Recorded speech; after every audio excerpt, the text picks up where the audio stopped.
ભાઈ આજ આપણે જૂની યાદ તાજી કરવાની છે. આ બેટ છે અમે નાના હતા ને ત્યારે બધા રમતા, જ્યારે ચોથું પાંચમું ને ભણતા ત્યારે જો આ બેટ હજી સાચવીને રાખ્યો છે.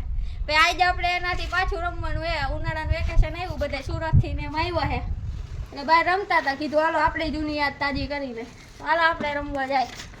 ભાઈ ગલી ક્રિકેટ ને આપણે કંઈક અટપટા નવા રૂલ છે કે ક્રિકેટમાં જોવા ન મળે. હવે રૂલમાં શું છે ખબર છે?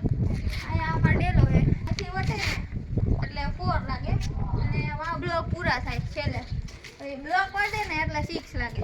બાકી તમે ગમે એના આજુબાજુના ઘરમાં જઈને એટલે ભાઈ આઉટ થઈ જાય. આ નવો નિયમ કાઢેલો છે ગલી ક્રિકેટ. આપણે ભાઈ આ નાનો ધોની છે જો, હવના બેટ હાવ લઈને આવે. નાનો બેટ જુઓ આવી ગયો રમવા.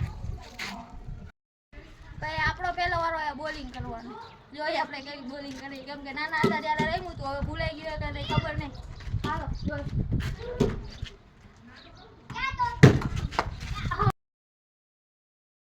આપણે વિરાટ કોહલી નહીં રમતા હોય એવા આ ભાઈ રમે છે જો. અહીંયા એનું યલો બેટ લઈને આવ્યા છે એટલે જોવે ને 4 ને 6 જ મારશે.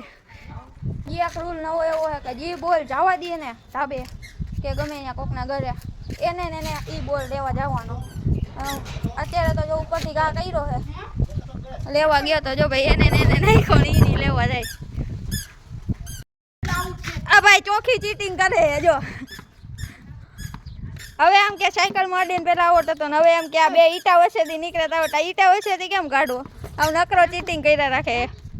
બેટિંગ નો વારો હવે આપણો આવ્યો છે. યલો બેટ હાથમાં લઈ લીધું છે જો. યાર